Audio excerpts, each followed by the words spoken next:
자, 오늘 이제 열왕기상 6장 공부하겠는데 지난주부터 뭐 공부하기 시작했어요? 솔로몬이 성전 짓는 거.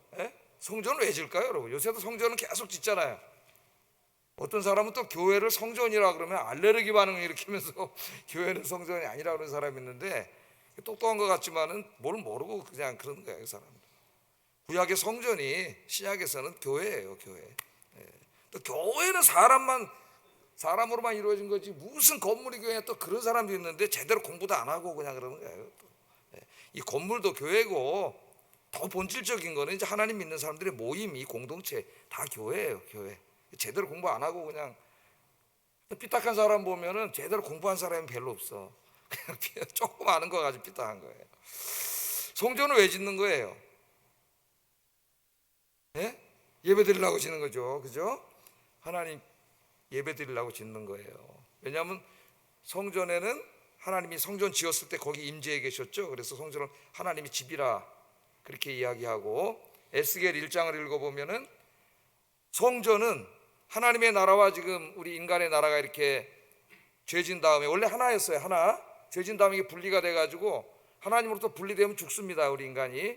이렇게 하나님의 나라, 우리 눈에 보이지 않지만 하나님의 나라와 인간의 나라가 이렇게 동심원으로 이렇게 붙어 있는데, 하나님의 나라와 인간의 나라가 이렇게 붙어서 하나님과 인간이 이렇게 교통하는 곳이 성전이에요.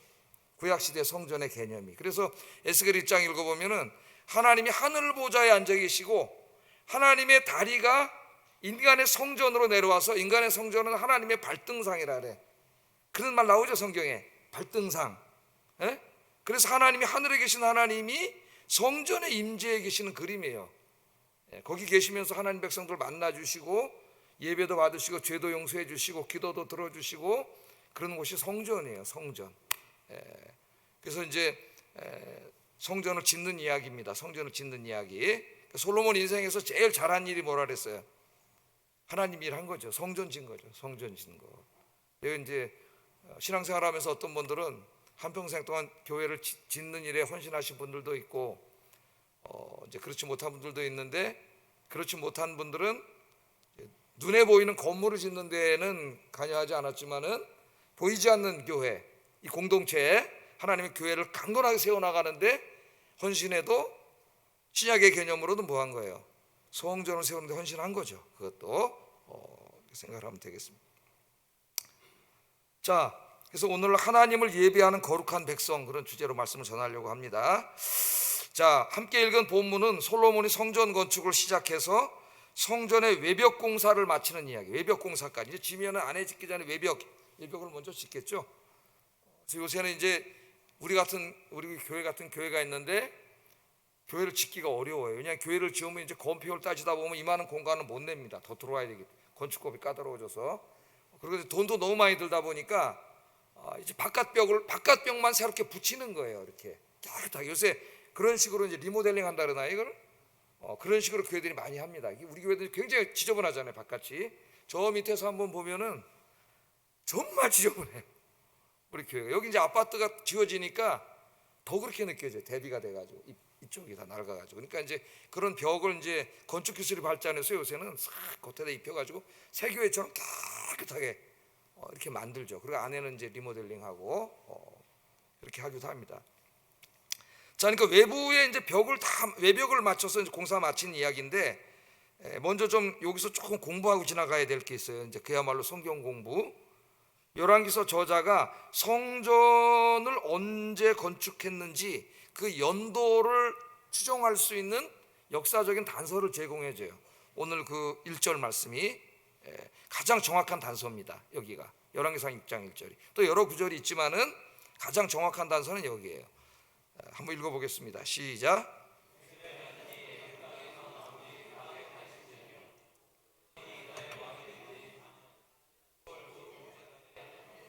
여호와를 위하여 성전 건축하기를 시작하였더라. 자, 여기 성전 건축한 정확한 연대가 나옵니다. 이 연대로부터 계산하면은 출애굽 연대가 나와요. 정확한 출애굽 연대가. 지금 이제 우리 기독교 안에서 출애굽 연대에 대한 견해가 크게는 두 가지 있어요. 뭐 더 자세히 나누면 뭐 서너 가지 있고, 크게 나누면 두 가지예요. 크게 나누면 BC 15세기설, 그 다음에 BC 13세기설, 다른 것도 있습니다만 다른 건 제외해놓고 하면은 크게 두 가지예요. 두 가지. 근데 이제 내가 다 본 거는 아니고 어린이 성경 이렇게 그림 성경 보다 보면은 이제 출애굽할 때 애굽왕을 향하여 라암세스이세요 그렇게 나와요. 어린이 성경에. 그거는 라암세스라는 왕은 BC 13세기 때 있던 왕이에요. 13세기. 근데 성경적 증거에 반합니다. 맞지 않아요. 저 어린이 성경 잘 봐야 돼요. 그림 성경을. 이제 성경이 가리키는 출애굽 연대는 BC 15세기예요. 근데 고고학이나 역사적 자료를 기반으로 연구하는 사람들은 BC 13세기라 그래요. 그런데 이 고고학 자료도 잘 연구해 보면은 15세기를 지지하는 것과 같은 고고학 자료도 있고 13세기를 지지하는 것과 같은 고고학 자료도 있어요. 사실 여기는 섞여 있습니다. 근데 여러분, 이 연대를 선정하는 데 있어서 성경이 중요합니까? 고고학이 중요합니까? 성경 말씀이 고고학하고 안 맞으면 고고학이 틀린 거예요. 고고학이 그렇게 정확한 학문이 아니에요. 고고학도. 한번 간단합니다. 이 말씀을 통해서 출애굽 연대를 산정해 보세요. 한번. 제가 저 밑에 써놨죠. 솔로몬 통치 기간이 970년에서 931년까지. 이건 역사적인 기록이 있으니까 저 사람이 통치를 한 거예요. 그럼 지금 언제 했다 그랬어요? 솔로몬이 왕이 된 지 4년. 그럼 저 4년 빼면 얼마예요? 966년이죠. 966년에 진 겁니다. 근데 그때가 언제라 그랬어요? 애굽 땅에서 나온 지 480년. 그럼 더하면 나오잖아. 더하면 출애굽은 더하면 얼마예요? 네? 1446년 BC 15세기 나오죠? 1446년. 그러니까 성경이 가장 명확하게 이야기하고, 근데 이 이외에도 성경 구절들이 있습니다. 요즘 이제 그 어떤 출판사에서 이 출애굽 연대를 산출하는 그 학자들의 견해만 묶어서 책으로 낸 게 있어요. 한글로 번역돼 나와 있더라고. 따로 지금 여러분들이 그 책을 다 보기는 그렇고요. 하여튼 1446년 BC 성경 열왕기상 1장 6장 1절에 의하면은 성경 말씀 BC 1446년이에요. 그런데 이제 성경을 연구하는데 요새 막 고고학을 많이 이용합니다. 그래서 지금 지금 이스라엘 그쪽하고 에집트하고 막 이쪽 있잖아요. 거기 지금도 계속 학자들이 발굴을 하고 있어요. 발굴을 해서 성경의 의미를 밝히는 데 도움이 되는 자료들도 많이 나옵니다. 옛날에 뭐 아브라함 이야기 이런 거 막 신화라 그랬는데 그게 다 역사적으로 이게 고고학적으로 거기 있는 내용, 성경에 있는 내용들이 나옴으로 말미암아 언약 조항 같은 거 이제 부정을 못 해요. 다 역사적인 자료라고 하는 것을. 그래서 이제 그런 것도 있지만은 때로는 성경의 연대와 충돌을 일으키는 듯한 자료들도 나와요. 고고학에 있어서. 그래서 이제 구약학자들이 연구할 때 복음적인 학자일수록 성경을 받아들이고 좀 자유로운 학자일수록 고고학을 받아들여요. 이제 중간 정도에 있는 학자는 될 수 있는 대로 성경을 따라오다가 고고학하고 좀 안 맞는 것 같으면 고고학을 따라가. 우리나라에 이제 이스라엘 역사라고 쓴 존 브라이트라고 번역된 책이 있는데 그 책이 주로 그런 책이에요. 자, 근데 우리는 성경대로 믿습니다. 하여튼 이것을 지금 제가 여기저기 다 해가지고 한번 저 시간 있을 때 그 요만한 종이에다가 해서 한번 이렇게 나눠드리든지 그럴게요. 오늘 뭐 이걸 다 공부할 수는 없고, 하여튼 우리는 성경에 의해서 정확하잖아요. 복잡하지도 않죠. 예? 이 계산대로 하면 1446년 BC 15세기설이 맞고, 우리 어린이 성경 그림 성경에 라암세스 2세요 그러는 거는 13세기설을 따라간 거예요. 투투모스 3세요 그래야 맞아요. 15세기설하고 투투모세 3세. 근데 우리 어린이 그림 성경에 라암세스 2세로 나온 성경이 많아요. 그러니까 이제 우리 엄마 아빠들이 아이들 성경 사줄 때 그 정도 지식은 가지고 있어야 돼요. 그것도 모르고 그냥 막 하시면 안 되겠죠. 우리 특별히 주일학교 선생님들 아이들 가르칠 때 그 정도는 알아야 된다는 거예요. 됐습니까? 제가 옛날에는 주일학교 교사들도 제가 막 다 가르쳤기 때문에 그때 막 다 가르쳤는데 지금 또 안 가르치다 보니까 어떻게 되는지 모르겠어요. 자, 그 정도까지만 하겠습니다. 그 정도까지만. 그 외에도 성경에 많은 증거가 있고, 또 고고학 자료에도 고고학이라고 꼭 13세기만 지지하는 거 아니에요. 고고학자들 중에도 또 상당수는 15세기를 지지해. 예? 그러니까 성경이 맞는 거예요. 성경이 200년이나 차이가 납니다. 연대 계산하는데 이걸 꼭 우리가 알아야 돼요. 왜냐하면 그 다음부터 얘기는 완전히 다른 얘기가 돼요. 연대가 달라지면은. 이거는 꼭 우리가 알고 있어야 된다. 성경 말씀은 하나님 말씀이고 정확무어한 하나님의 말씀이 과학이든 역사든 고고학이든 성경과 상충될 때는 성경을 믿어야지. 요새는 또 과학을 믿는다고 하는 자들이 성경과 과학이 상충되니까 또 무슨 조화를 이룬다고, 예? 하나님께서 무슨 진화의 과정을 통해서 창조하셨다는 말도 안 되는 소리, 유신진화론이라고 이런 소리 하는 자들도 있어요 지금. 그래서 우리가 이건 상당히 조심해야 됩니다. 자, 이 연대는 그 정도만 하겠습니다. 됐죠? 여기는 출애굽 연대. 뭐 더 복잡하게 우리가 뭐 신학자도 아니고. 자, 연대에 대해서 이야기했고, 솔로몬이 성전을 지은 이유는 하나님을 예배하기 위함이라 그랬어요. 그래서 이제 조금 더 이제 역사를 거슬러 올라가 보면은 이스라엘에서 이제 이스라엘 백성들이 애굽에서 노예 생활을 했잖아요. 그죠? 노예 생활을 하고 있을 때에 하나님이 그들을 구해 주셨죠. 모세와 아론을 보내서 구원해 주셨는데, 왜 그들을 애굽에서 구원해 주셨느냐는 구원의 목적이 출애굽기에 여러 번 나옵니다. 우리 새벽기도 나와서 하신 분들은 출애굽기 새벽에 공부하다가 여러 번 들었을 거예요. 왜 하나님께서 이스라엘을 출애굽시켜 주셨는지, 구원시켜 주셨는지. 이제 그 대표적인 말씀이 출애굽기 3장 12절이에요. 한번 읽어보겠습니다. 시작.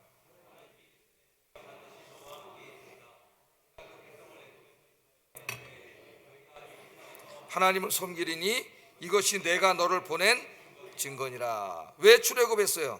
하나님이 이르시되 내가 반드시 너와 함께 있으리라. 내가 그 백성을 애굽에서 인도하여 낸 후에 너희가 이 산 시내산에 와서 뭐 하라고요? 하나님을 섬기리니, 섬긴다는 말 예배한다는 말이에요. 예배. 하나님을 예배하게 된다는 거예요. 그렇게 이야기를 하고 있습니다. 자, 지금 이스라엘 백성들이 살고 있는 애굽 땅은 누구를 믿어요? 거기는 다신 사회죠. 신이 굉장히 많습니다. 예를 들면 열두 재앙을 내릴 때 뭐 개구리, 이 뭐 많이 나오죠.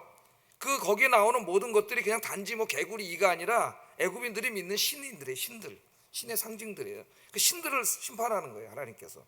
신들이 많은데 다신 사회니까 신이 엄청 많죠. 여러분 뭐 일본만 가도 신이 몇이에요? 수만 개 신이 있지. 일본 사람들. 대만에 가면은 신이 엄청나게 많죠. 그 대만에 가면 여러분 저 퇴근 시간에 한 5시, 6시쯤 가면은 대만에는 절이 보니까 그 안에 있더라고. 안에, 도시 안에. 그냥 거기 끝나고 갈 때 그냥 안 가고 거기 보면 향을 사더라고요. 향을 사서 거기 가서 다 꽂아놓은 향을 피고 가는데 그 사람들이 돈 벌어서 절반을 향에다 다 보낸다 그래요. 신들이 그렇게 많아. 그걸 안 하면 불안해서 못 살아. 그 사람들은 신한테 해코지 당할까 봐. 예? 일본 사람도 공부 잘하려면 공부 귀신한테 잘 보여야 돼. 소풍 갈 때 재밌으려면 소풍 귀신한테 잘 보여야 되고, 귀신이 모든 상과 이렇게 연결이 돼 있어요. 로마도 마찬가지입니다. 성경시대 로마도 만신전에 가면 신이 수만 개야. 로마인들의 모든 정치, 사회, 문화, 경제가 다 신들이 있어요. 신들이. 그러니까 이 기독교인들이나 유대인들이 참신은 여호와 하나님 한 분밖에 없다 그랬더니 무신론자 그러잖아요. 무신론자라고. 예? 로마인 신이 엄청나게 많아. 그래서 그 신들을 다 잘 섬겨야만, 신들이 사회의 모든 구석을 책임지고 있기 때문에 사회의 안녕과 질서가 유지된다고 믿었어요, 로마인들은. 예? 그러니까 기독교인들은 그걸 해치는 자들이야. 해치는 자들. 예. 자, 근데 하나님을 예배하는 거예요. 그 태양신이 주신이죠. 라라고 그러는데, 라신. 태양신이 주신입니다. 여긴 택함을 받은 백성들인데, 지금 여기 가서 400년을 요셉, 우리가 아침에 공부했지만 요셉 이후에 400년을 여기서 이제 살았잖아요. 예? 그러니까 그게 이렇게 뭐 부모를 통해서 이렇게 신학이 내려오고 어떻게 해도 알게 모르게 그 이교 문화에 찌들죠. 태양신의 문화에 찌들고 그렇게 되잖아요. 다 영향을 받고 그런 상태에 있어요, 하나님의 백성들이. 그래서 하나님께서 이제 때가 되면 그들을 약속하신 대로 이제 구해 오시는데, 그 가장 주된 목적이 뭐냐? 구원의 가장 주된 목적이 뭐냐면은 하나님을 예배하는 거예요. 태양신으로부터 자유로워서 예배의 자유입니다. 거기서 예배의 자유가 이렇게 없잖아요. 나중에는 막 노동에 끌려다니다 보니까 예배도 드릴 수가 없고, 그래서 하나님을 섬기기 위해서 하나님께서 데려놨다, 구원해 줬었다.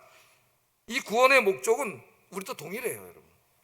우리를 구원해서 천국 백성이 되게 하시려고 구원하셨지만은 이 땅에 사는 동안 우리가 구원받은 제1의 목적은 하나님을 예배하는 거예요.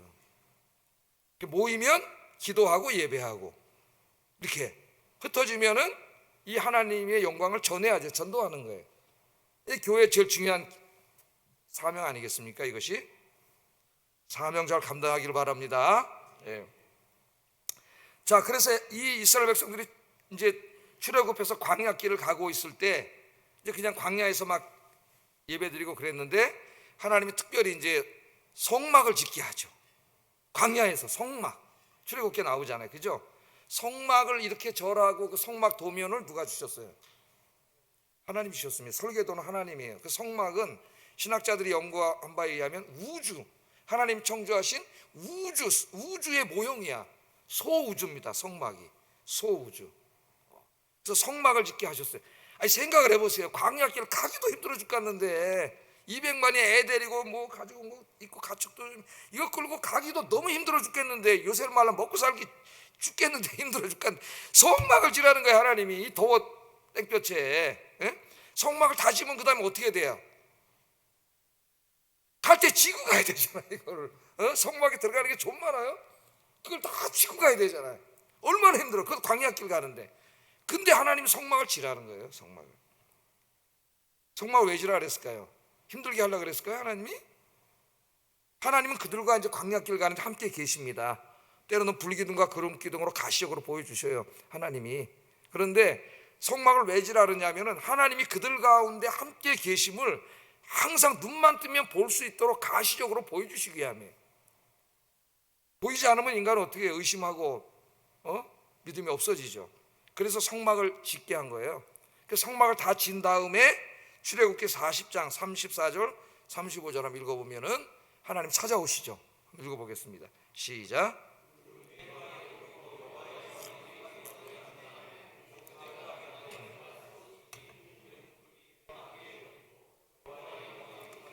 예, 자, 영광스러운 모습입니다. 창세기하고 출애굽기는 다 누가 모세가 같은 사람이 진 거예요. 그래서 창세기부터 신명기까지 쫙 읽어봐야 돼요. 그래야 알 수가 있습니다. 자, 인간이 죄 지은 다음에, 죄 짓기 전에는 에덴 동산에 살았죠. 에덴 동산에서 하나님과 함께 살았습니다. 그래서 하나님이 늘 지켜주시는 곳이고, 하나님이 뭐 살 수 있도록 부족함이 없도록 거기다가 막 창세기 보면 2장에 보면 다 나오죠. 4개의 강이 흐르고 막 진짜 부족함이 없이 하나님이 다 먹고 살게 거기서 다 해주셨어요, 하나님께서. 그리고 해거름에는 항상 하나님 만나가지고 하나님과 이야기하고 교제하고 그랬어요. 그냥 이렇게 우리 사람이 만나서 좋은 친구 만나면은 커피 한잔 마시면서 이야기하고 교제하고 또 사랑하는 사람 만나서 이야기하고 교제하고, 하나님과 그렇게 했다고요. 죄짓기 전에. 그게 그냥 기도고 예배였어요. 죄짓기 전이므로 뭐 예수님의 이름으로 기도했습니다 하면 무슨 종교 의식이 있는 것도 아니고 뭐 이렇게 예배 형식을 갖춰서 예배 드리는 것도 아니고, 그냥 원래 예배는 그냥 하나님 만나는 거예요. 사랑하는 사람끼리 만나는 거예요. 얼마나 축복입니까? 하나님 늘 만나서 같이 살았죠. 하나님 늘 생명을 공급해 주시고. 근데 마귀에게 쏘가가지고 죄진 다음에 어떻게 됐어요? 하나님이 임재하신 성전에서, 성전이 아니라 에덴 동산이 성전이에요. 그 당시에 거기서 쫓겨났잖아요. 바깥으로 쫓겨나고 다시는 거기에 못 들어오게 하나님이 화염검, 불타는 칼을 그냥 딱 막아놨죠. 화염검 넣어서 못 들어오게 하셨어요. 그러니까 하나님으로부터 분리, 하나님으로부터 떨어져 나 관계가 끊어진 거예요. 그러니까 하나님으로부터 관계가 끊어지니까 하나님으로부터 생명이 오지 않아요 이제. 그래서 100살도 못 살고 죽는 거예요, 여러분. 원래는 안 죽어요. 그러니까 영생하도록 지어진 존재입니다, 하나님처럼. 근데 하나님으로부터 떨어져 나왔잖아요. 생명줄이 끊어졌어요. 그래서 죽는 거예요. 100살도 못 살고. 제가 이런 꽃 갖고 비워들잖아요. 일주일 있으면 죽잖아요. 얘가 생명에서 꺾어져 나왔잖아요. 그래서 우리가 하나님부터 떨어져 나왔는데 그 나머지가 있기 때문에 그냥 100살 정도 살다 죽는 거예요, 인간이. 그럼 어떻게 할래요, 죽으면 여러분? 그래서 자꾸 죽어가는 겁니다. 지금 무덤을 향하여 한 걸음 한 걸음 가고 있는 거예요. 하나님으로부터 점 자꾸 가고 있는 거예요. 자, 어쨌든 이제 하나님부터 떨어져 나왔습니다. 그게 불행이에요, 인간에게. 그래서 모든 병이 찾아오게 됐고, 걱정, 불안, 염려, 뭐 요새 슬픔, 우울, 막 인간에게 고통을 주는 모든 게 찾아오는 거예요. 사탄이 이제 그걸 막 갖다 주는 거죠. 근데 하나님 인간을 사랑하시기 때문에 인간과 함께 계시기를 원해. 인간은 갈 수가 없어요, 하나님 앞에. 그래서 하나님이 찾아오셔서 그들과 함께 계시려고, 에덴 동산처럼. 그래서 그들을 지켜주시려고, 그래서 성전을 지라는 거예요, 성막을. 그 성막을 다 친 다음에 하나님 찾아오시죠. 출애굽기 40장 34, 35절 한번 읽어보겠습니다. 시작. 다시 한번 읽어보겠습니다. 시작. 구름이 회막에 덮이고 여호와의 영광이 성막에 충만하매, 구름의 모습으로 찾아오신 거죠. 여호와의 영광이. 지금은 안 보이죠. 지금도 하나님이 구름의 모습으로 찾아오셨으면 좋겠는데, 그럼 성령님이 계시네. 성령님 계신 교회 안 계신 교회가 딱 표가 나네 그냥. 근데 지금 그런 가시적인 모습으로 안 오세요. 믿음이 있는 사람만 느낄 수 있어요, 하나님이 계신지. 믿음이 없는 사람은 잠만 와, 그냥 와서 아무것도 없는 것 같고, 뭐 성전 마당만 밟고 간다 그러지. 하나님이 여기 왔다 가는데 하나님 만나지도 못하고 보이지 않아요. 지금 구름처럼 안 보여요. 근데 하나님이 약속하셨잖아요. 두세 사람이 내 이름으로 모인 곳에는 내가 거기에 어떻게 함께 하겠다 그랬어요. 이 약속의 말씀이기 때문에 하나님이 함께 계셔요. 예배 때마다 함께 계신다고 믿습니까? 만나고 가시기를 주의 이름으로 축복합니다. 맨날 요 마당만 밟고 집에 가지 말고 이 아까운 시간에 만나고 가셔야 돼요. 자, 하나님의 영광이 임해서 그들이 볼 수 있었어요. 구름의 모습으로 오셨기 때문에. 하는 영광이 찬란하죠. 와, 하나님이 우리 가운데 계시는구나. 하나님이 우리 가운데 계셔. 그 여호와 이름이 뭐예요? 여호와잖아. 야훼. 야훼는 존재하는 하나님. 우리 가운데 존재하는 하나님. 하나님 우리 가운데 존재하셔요. 왜? 우리의 길을 인도해 주시고, 위험으로부터 지켜주시고, 먹을 거 없을 때 만나와 메추라기로 공급해 주시고, 햇빛도 가려주시고, 추위는 따뜻하게 해주시고. 그래서 하나님이 우리의 누구예요? 아빠잖아요. 아빠. 그거 해주신 분이 아빠잖아요. 아빠 역할을 해주시려고 성막을 지나 괴롭히려고 한 게 아니라 우리를 위해서, 우리와 함께 계시는 것을 그들이 가시적으로 느끼게 하려고 하나님 찾아오신 거예요. 그래서 보이지 않는 하나님이 볼 수 있거나 느낄 수 있도록 임재하셨을 때 그들은 하나님의 영광을 봤다 그래요. 영광. 그 히브리 말로 쉐키나, 하나님의 영광을 봤다 그래요. 하나님의 영광. 그래서 만나와 메추라기가 내려왔을 때에 하나님의 영광이 나타났다 그래요. 만나 메추라기가 하나님의 영광이라는 얘기가 아니라, 정말 하늘에서 막 만나가 오잖아요. 200만 명이 먹는. 그러니까 하나님의 존재를 체험하는 거죠. 만지고 보는 것처럼 체험하는 거예요. 그래서 그때도 하나님의 영광이 나타났다 그래요. 그래서 여러분, 하나님의 영광을 늘 체험하고 사시기를 주의 이름으로 축복합니다. 하나님은 보이시지 않지만 우리가 믿음이 있을 때 예배 와서 그 하나님의 쉐키나 영광 가운데 있다 가는 거예요. 영광. 그 영광 가운데 충만하게 들어와 있으면은 병이 다 나아요. 하나님 안에는 병이 존재할 수가 없어요. 하나님의 영광 안에서 치유가 일어나는 거예요. 치유가 싹 일어나게 돼 있어요. 자, 그래서 성막을 지었는데, 그냥 성막은 텐트잖아요. 광야길 지나갈 때 이제 걷었다가 또 세웠다가 이제 이런 텐트였습니다. 그렇게 광야길 40년 성막에 계셨고, 또 가나안 땅에 온 다음에도 한동안 성전이 없었죠. 그냥 성막이 있었고, 산당에다가 예배 드리고 동네마다 그렇게 예배를 드렸죠. 다윗 때까지도 성전은 없었어요. 돌로 된 성전이 없었습니다. 다윗이 짓고 싶어 했죠. 그거 우리 공부했잖아요. 이미 짓고 싶어 했지만은 다윗은 전쟁에 나가서 피를 많이 흘렸기 때문에 하나님 성전 지을 영광을 주지 않았습니다. 아무나 성전을 짓는 게 아니에요. 다윗을 그렇게 사랑했지만 하나님 공의로우신 분이 공의. 그래서 하나님 재판관으로 나오잖아요. 성경에. 재판관들은 하나님 대신 재판하는 거예요. 그러니까 편향성을 보이거나 불공정한 재판관들은 하나님의 큰 심판을 받습니다. 우리나라 재판관들을 위해서 기도해야 돼요. 판사들을 위해서. 우리나라는 사법부가 엉망진창이에요. 지금 완전히 정치화되어 있어요. 그래서 이 큰일입니다. 이 사법부 때문에. 사법부 판사들을 위해서 기도해야 돼요. 기도 정말 기도 많이 해야 돼요. 여러분 축구하는데 관중들이 남미에 보면은 난동 부리고 뛰어 들어올 때가 있어요. 관중석 안으로. 그거 왜 뛰어 들어오느냐? 단순히 졌기 때문에 뛰어 들어오는 게 아니에요. 저도 화가 나지만 심판이 불공정하게 하면은 들어오는 거예요. 불공정할 때 사람이 제일 화가 나는 거예요. 화가. 그래서 공정해야 돼요. 법과 질서를 지키고 그런 모습이 잘 보이지 않기 때문에 지금 법원 안에서도 지네끼리 싸우고 난리가 나고 게시판에 논쟁이 벌어지고 지금 이런 어려움이 된 거예요. 자, 하나님은 공의로운 하나님이십니다. 나중에 심판은 다 하나님의 공의로 인해서 심판을 받게 돼 있어요. 하나님 공의로운 하나님. 그래서 뭐죠? 그러나 네 마음은 바뀌었다. 그죠? 네 마음은 바뀌었다. 그랬죠, 하나님이. 그 마음은 얼마나 이뻐. 야, 나는 상하궁에 자는데 하나님은 저 텐트에 있어서 너무 죄송합니다, 하나님. 내 하나님에서 성전 짓겠습니다. 그때 하나님이 그 마음은 바뀌었지만 너는 자격이 없다. 다윗한테 너는 안 돼. 피를 많이 흘렸어. 그러나 네 아들이 짓게 해줄게. 그래서 이제 그걸 물려받은 게 솔로몬이잖아요. 그래서 이제 솔로몬이 왕이 되자마자 자기 왕궁을 짓기 전에 뭘 먼저 지어요? 성전 짓잖아요. 하나님의 성전. 이게 멋있는 거예요, 이 사람이. 저 청교도들도 미국에 가서 자기 집 짓고 학교 짓고 관공서 짓기 전에 교회를 먼저 졌어요. 그래서 복 받아갖고 미국이 된 거예요. 미국이 뭐 많은 문제가 있겠지만 인간이 사는 나라 중에 문제 없는 나라는 없습니다. 다 문제가 있지만 오늘 세계 최강국이 된 거예요, 저 미국이. 자, 성전을 왜 졌어요? 왜 졌어요, 솔로몬이? 하나님이 거기 성전 지을 때도 솔로몬이 성전 이제 나중에 보면 나오지만 다 지니까 영광이 임했죠. 하나님의 영광이. 감히 제사장이 들어갈 수가 없었어요. 하나님의 영광이 임해서 거기. 그거는 이제 하나님이 성전을 기쁘게 받으시고 그들과 함께 계시게. 내가 네 나라와 함께 있겠다. 여러분, 이게 제일 축복입니다. 하나님은 대한민국 중심에 함께 계시는 나라가 되도록 기도하시기를 주의 이름으로 축복합니다.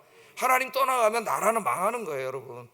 이까지 대한민국 얼마나 호솔하게 돼 있어요. 지금 보세요. 나는 우리나라 헌법이 굉장히 잘 됐는 줄 알았어.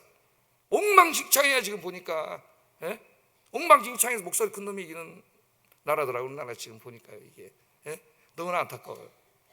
하나님 지켜주셔야 되는데, 그래서 성전을 지어서 이제 온 이스라엘이 예배드리는 장면이, 감격적인 장면을 또 우리가 공부하게 될 겁니다. 다 모였으니까 하나님을 예배하는 나라로 만들고 싶었던 거예요, 솔로몬. 처음에는 그렇게 잘했어요. 나중에 타락했는데. 처음에는 여러분은 한결같기 바랍니다. 한결같기를. 그게 축복이에요. 한결같아야 돼, 주님 앞에 갈 때까지. 이때는 너무 훌륭했어요, 솔로몬이. 그래서 성전을 졌어요. 예배를 드렸습니다. 자, 그래서 이제 솔로몬이 예배하는 나라를 만든 거죠. 그런데 이 성전을 지으시고 예배를 드렸는데 시간이 갈수록 이제 이스라엘이 타락하게 되는 거예요. 근데 이제 이사야 선지자를 보면은 이 성전이 단지 이스라엘 사람만 예배드리는 성전이 아니라 종말론적인 예언을 해요. 이제는 모든 나라 사람들이 몰려와서 예배드리는 성전이 될 거라는 거예요. 이사야서에서는 이런 이제 희망적인 비전이 많이 나옵니다. 이사야 2장 2절 3절 한번 읽어보겠습니다. 시작.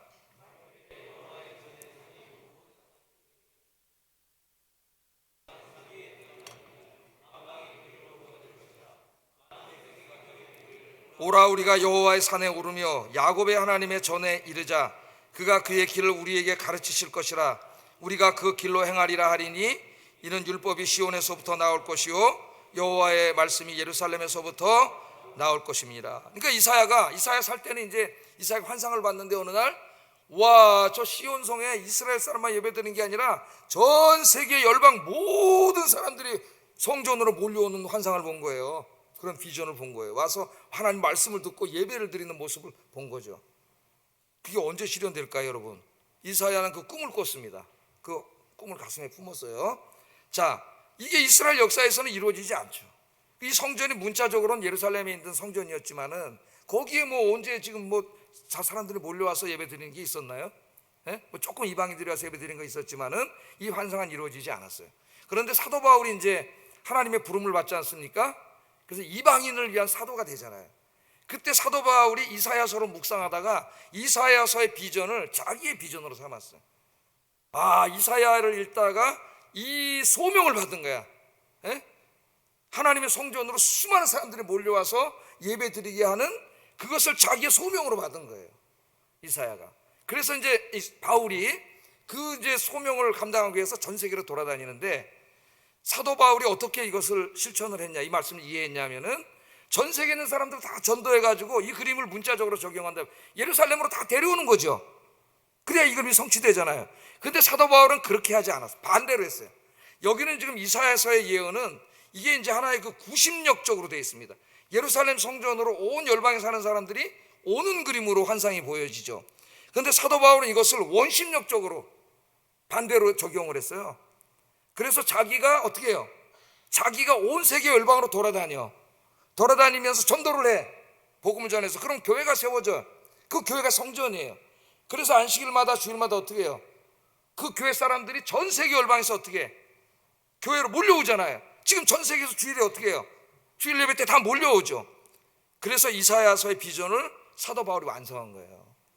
그러니까 하나 인간적으로 보면은 사도 바울은 굉장히 크리에이티브한 사람이에요. 근데 하나님이 그렇게 주신 거죠. 깨닫게 하시고. 그래서 예루살렘 전도에서 예루살렘 저기다 데리고 가는 게 아니라 그걸 원심력적으로 해서 그 예루살렘 성전 같은 교회를 전 세계에다 만들러 돌아다닌 거예요, 바울이. 그리고 전에 복음 전에서 교회가 세워져 성전이 세워지면 예배 때마다 어떻게 해요? 전 세계에 있는 교회에서 다 교회로 몰려. 그게 바로 이 그림이에요, 이 그림. 그러니까 이 그림은 이제 바울의 비전이었고 이 비전을 물려받은 사람들이 우리예요, 우리들.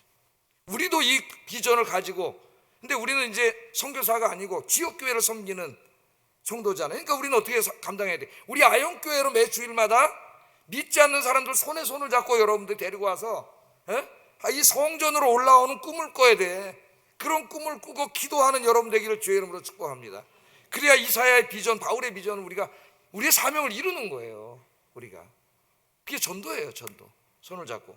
그러면 지금 여기 솔로몬 지금 성전 때부터 시작된 이 하나님의 목적이 이루어지는 거죠.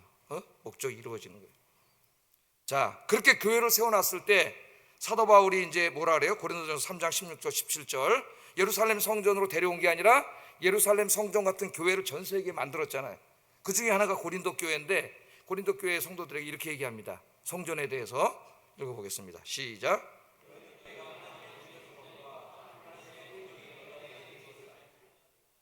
누구든지 하나님의 성전을 더럽히면 하나님이 그 사람을 멸하시리라. 하나님의 성전은 거룩하니 너희도 그러하니라. 너희는 너희가 하나님의 성전인 것과 하나님의 성령이 너희 안에 계시는 것을 알지 못하니. 여기 너희는 복수예요. 그러니까 뭐예요? 공동체를 말하는 거예요. 고린도 교회가 바로 뭐예요? 하나님의 성전이라 그러잖아요. 근데 뭘 성전이 교회가 아니야? 잘 알지도 못하고 그런 소리 하는 거예요. 고린도 교회가 뭐예요? 하나님의 성전이에요. 예루살렘 성전을 여기다 진 거나 마찬가지예요. 여기가 성전이에요. 여기는 누가 계셔요? 성령 하나님이 계시잖아요. 예루살렘 성전하고 똑같은 거예요, 교회가. 그러니까 성령 하나님이 임재하시는 교회가 됐으니 이 교회를 잘 예배드리고 거룩하게 만들어야. 여기 와서 교회를 망가뜨리고 엉망진창으로 하면 교회가 깨질 뿐만 아니라 그 사람을 내가 깨뜨리리라. 하나님이 그렇게 여기 말씀을 하신 거예요. 그래서 우리를 먼저 구원해 주시고 교회를 세우신 목적이 나옵니다. 그거는 뭐예요? 우리 건강한 교회를 만들어서 매 주일마다 여러분 삶의 현장에 나가서 전도해가지고 이사야가 환상을 본 것처럼 하나님이 전으로 데리고 나와서 함께 예배하는 교회. 그게 성전을 지은 목적이에요. 교회를 지은 목적이고. 우리 아영교회가 그렇게 되기를 주의 이름으로 축복합니다. 그래서 계시록 4장 5절 우리 계시록 이제 공부했는데 거기 보면은 사도 요한이 이제 다 환상 중에 초청을 받아가지고 성령이 성전, 하늘 성전으로 데려가죠. 하늘 성전에 갔더니 거기 어떻게 하고 있어요? 4장에서는 성부 하나님을 찬양하는 예배를 드리고 있고 5장에 보면 어린 양 예수를 찬양하는 예배가 있는 그 보좌에 성부, 성자, 성령 하나님이 앉아 계시잖아요. 그래서 우리 예배는 누구에게 드리는 거예요? 성부, 성자, 성령 하나님께 예배를 드려. 그것을 우리 예배 시작 제일 처음에 송영이라는 찬송으로 찬양 성부, 성자, 성령 삼위일체 신께 우리 찬송 부르는 거야. 모든 교회 예배가 성령으로 시작돼. 똑같아요. 교단을 초월해서 성삼위 하나님 영광 받으소서. 그래서 우리의 예배는 천상에서 지금 낙원에서 예배드리고 있는 먼저 가신 성도님들 예배와 우리의 예배가 계시록에 의하면 연결돼 있어요. 그런데 천상에서 드린 예배는 정말 감동적인 예배예요. 온 피조물 구원받아서 찬송하는. 근데 이 땅의 예배가 점점 시끄러들고 사가들어 예배가 이상하게 말라 비틀어져 버려. 그래서 이런 예배를 드리라고 보여준 거예요. 제가 다 읽지는 않겠습니다. 여러분 계시록 4장을 잘 아시는 내용이죠. 자, 성전을 하나님이 짓게 하신 목적이 여기에 있어요. 그래서 우리가 주님 앞에 갈 때까지 우리 인생의 제일 중요한 일이 성부, 성자, 성령 하나님께 찬양과 경배와 영광을 돌리는 일이고 이 일보다 더 중요한 일은 없어요. 그런데 나만 하면 안 되고 이사야가 본 환상처럼 동네 나가서 이제 데려다가 매 주일마다 하나님의 성전으로 몰려와서 함께 예배드리는 우리 아영교회가 되기를 주의 이름으로 축복합니다. 이 이제 예배를 강조하면서 하나님이 한 가지 더 말씀하셨기 때문에 11절 13절 빨리 하겠습니다. 이거는 시작.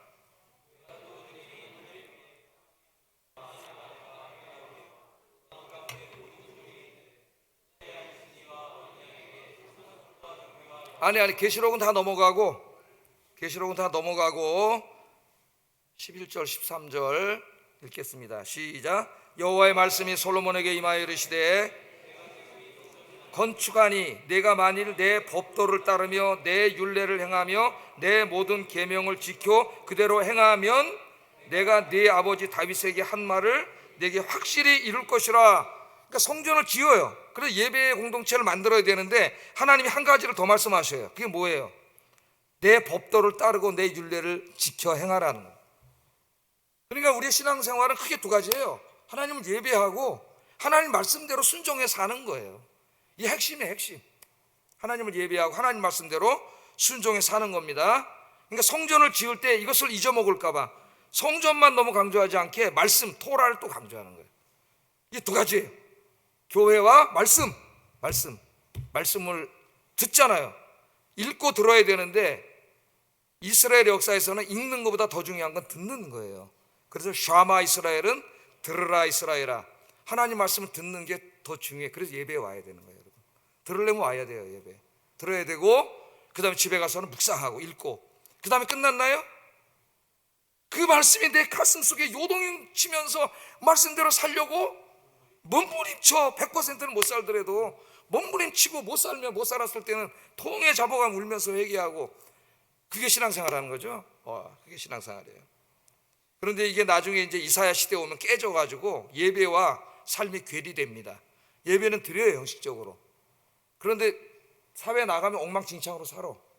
예배와 이 말씀을 하나로 주셨는데 이게 괴리가 돼요, 타락하면. 그래서 이사야 1장 13절에 하나님이 이렇게 말씀하셔요. 한번 읽어봅니다. 시작.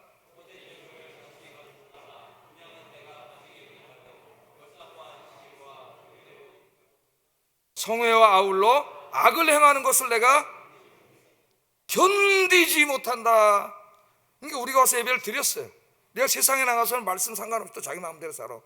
이거를 그때 그 사람이 주일날 또 와서 예배드려 회개도 안 해. 이 가증스러운 일을 보고 하나님이 견딜 수가 없다. 견딜 수가 없어. 이게 하나님 마음입니다. 우리가 그렇게 살 때. 그래서 오늘 예배 드리시고 또 말씀 들었으니까 말씀대로 사시고 예배 드리고 순종하고 그래서 하나님을 기쁘시게 하는 우리 아영교 성도님들 되시기를 주의 이름으로 축복합니다. 오늘도 1부 예배, 2부 예배, 오후 예배 드리고 말씀 듣고 여러분 얼마나 순종한 거예요. 이제 내일부터 나가서 어떻게 하면 돼요? 말씀대로 살아야죠. 기도하겠습니다. 두 가지를 기도합니다. 성령과 진리로 하나님을 예배하는 예배자, 예배의 감격과 은혜가 넘치는 예배자가 되게 해주세요. 두 번째, 매일 하나님의 말씀을 듣고 묵상하며 그 말씀대로 순종하여 살게 하소서. 기도하겠습니다.